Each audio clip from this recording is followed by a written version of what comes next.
Meu nome é Priscila, sou professora de matemática e junto com a intérprete Débora, vamos aprender sobre proporção. Iniciaremos mais uma sequência didática que tem como objetivo compreender as grandezas matemáticas. O foco principal será na resolução de problemas envolvendo grandezas diretamente e inversamente proporcionais. Você sabe o que são grandezas? Sabia que existem grandezas que são proporcionais? Sabe que comparando grandezas podemos resolver problemas? Mas o que é grandeza?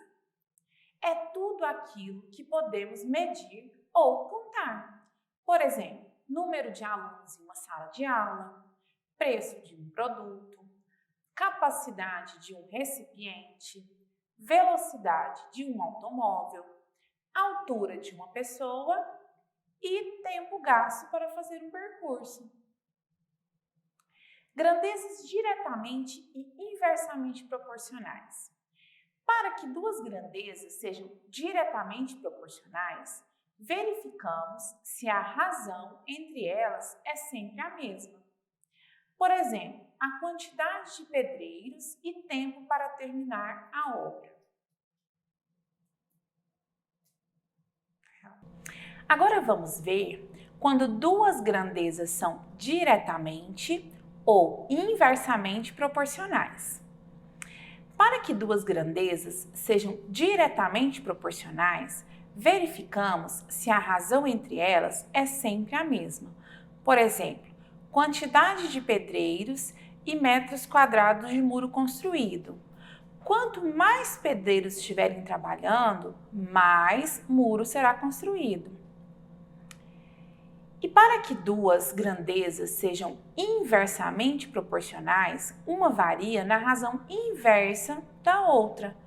Por exemplo, velocidade e tempo gasto para chegar ao destino.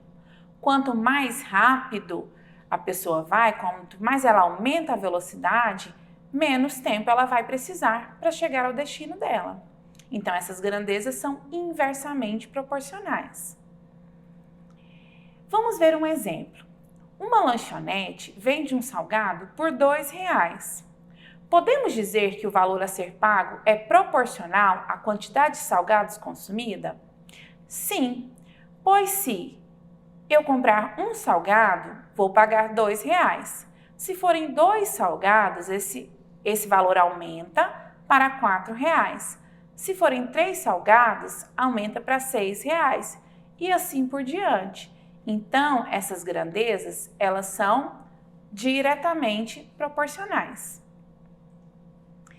Agora vamos ver um exemplo de grandezas inversamente proporcionais. Trabalhando 8 horas por dia, um pedreiro conclui uma obra em 150 dias. Se ele trabalhar 4 horas por dia, quanto tempo levará para terminar essa obra? Se são 8 horas por dia, ele demora 150 dias. Observe que de 8 para 4 eu dividi por 2, porém o tempo ele vai aumentar o dobro do tempo que ele demorou em 8 horas por dia. Então, essas grandezas são inversamente proporcionais. Mas o que é proporção? Quando temos a igualdade de duas razões, chamamos essa igualdade de proporção. A propriedade fundamental da proporção diz que o produto dos extremos é igual ao produto dos meios. Então, se eu tenho que A está para B, assim como C está para D, A e D são chamados de extremos e B e C são chamados de meio. 4 números não nulos A, B, C e D formam nessa ordem uma proporção. Então, eu tenho que A vezes D é igual a B vezes C. A vezes D é o produto dos extremos e B vezes C é o produto dos meios. Então, vamos ver um exemplo agora. Em uma receita de cuscuz, é necessário usar 4 xícaras de chá de farinha de milho para fazer 12 porções. Quantas xícaras de farinha de milho são necessárias para fazer 18 porções? Vou colocar em uma tabela para facilitar a compreensão. Quantidade de farinha e porções de cuscuz. Com 4 xícaras eu faço 12 porções. E eu quero saber quantas xícaras eu preciso para fazer 18 porções.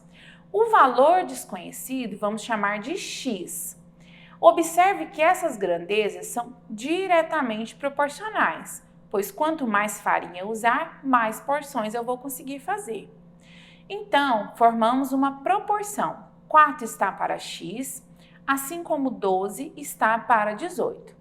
Aplicando a propriedade fundamental, o produto 12 vezes X é igual a 4 vezes 18, que é 72. Resolvendo essa equação, o 12 está multiplicando, então ele deve dividir. 72 dividido por 12 é 6. Então, precisamos de 6 xícaras de farinha de milho para fazer 18 porções. Imagine que um carro faz um percurso em 40 minutos, numa velocidade de 100 km por hora. Se a velocidade fosse de apenas 80 km por hora, o mesmo percurso teria sido feito em quanto tempo? Então, eu diminuí a velocidade. Se a velocidade diminui, o tempo para percorrer ele irá aumentar. Essas grandezas são inversamente proporcionais. Vamos montar a proporção. 100 está para 80, assim como x está para 40. Observe que, como são inversamente, eu coloquei o 40 e o x inverso. Resolvendo usando a propriedade fundamental, 80 vezes x vai ser igual a 40 vezes 100, que é 4.000. Dividindo por 80, x é igual a 4.000 dividido por 80, que é 50. Então, o tempo aumentaria para 50 minutos. Pessoal, essa foi a videoaula sobre proporção. Acessem o portal Conexão Escola, façam a atividade e até mais!